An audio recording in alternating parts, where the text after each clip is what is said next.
All right, let's talk about learning. We're about to bust some of the biggest myths out there. Seriously, forget what you think you know about age, about technology, and about who gets to be a student.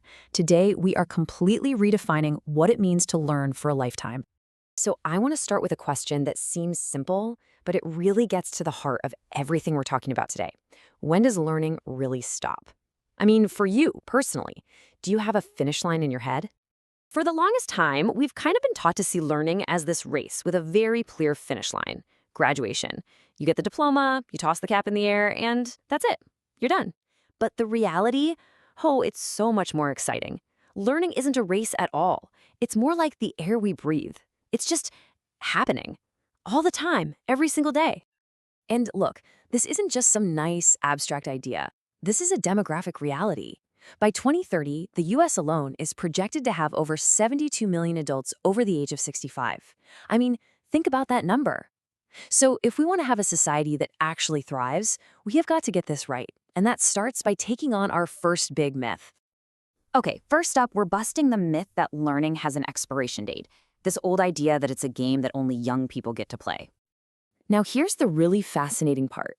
A huge amount of adult learning is completely invisible even to the people who are doing it. You know, it's that new perspective you get from a conversation, or the new skill you pick up trying to fix something around the house. Because there's no textbook or a final exam, we don't call it learning, but that's exactly what it is.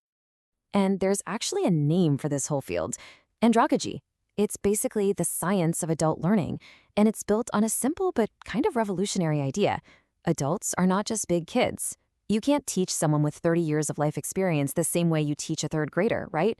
Adults learn best when they can connect new stuff to what they already know. And this slide kind of lays out the playbook. As you can see, it all starts with experience. Then it has to be relevant. I mean, who wants to learn something they're never, ever going to use? It also needs to solve a real problem. And finally, and this is crucial, adults need to be in the driver's seat of their own education. This quote from a woman named Martha is just, wow, it's heartbreaking because it's so relatable. She learned something new in a simple conversation, and her immediate reaction was to dismiss it. That's just life. It's not learning. Think about that for a second. We've been so conditioned to believe learning only happens in a classroom that we completely devalue the incredible education we get just from living.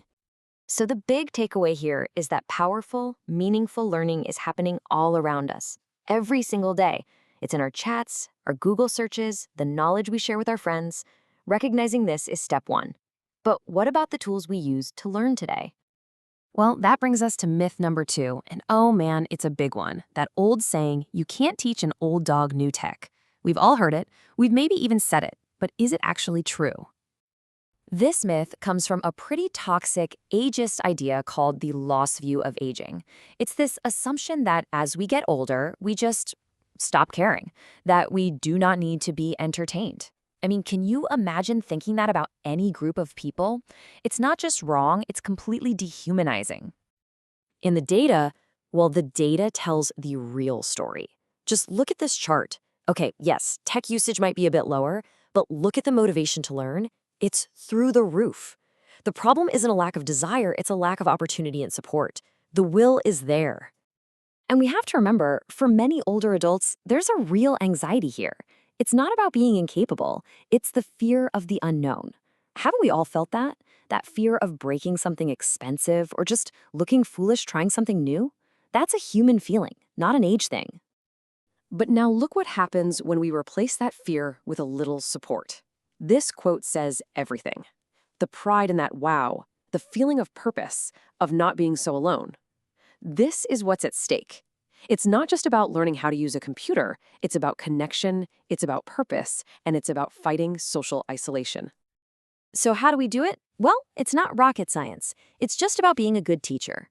As this table shows, it means using simple language, making smart comparisons to things people already get, and most importantly, building confidence. It's all about adapting the teaching, not blaming the student. That's the key. This brings us to our final and maybe the most damaging myth of all. This idea of some unbridgeable generation gap. We're told constantly that the young and the old are living in different worlds, with absolutely nothing to say to each other. But what happens when they actually start talking? Check this out. The Memory Bridge Initiative was a program that paired high school students with older adults who were living with dementia.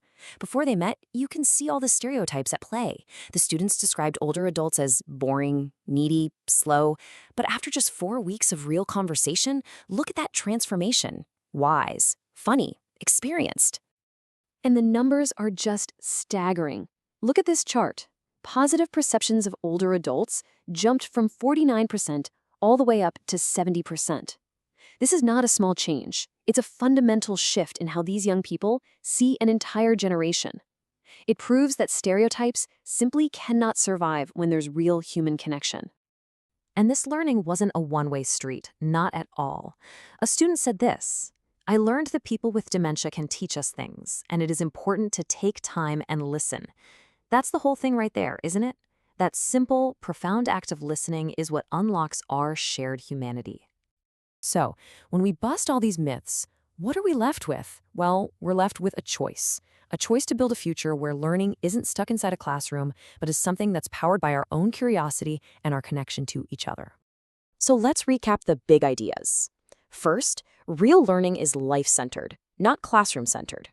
Second, technology isn't a barrier. It's a powerful bridge to fight isolation. And third, connection is the ultimate stereotype buster. When we actually talk to each other, all those myths just fall away. So, we've busted the myths. We know that learning never, ever stops. We know that everyone has the motivation.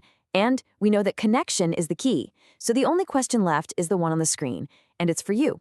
What will you learn next?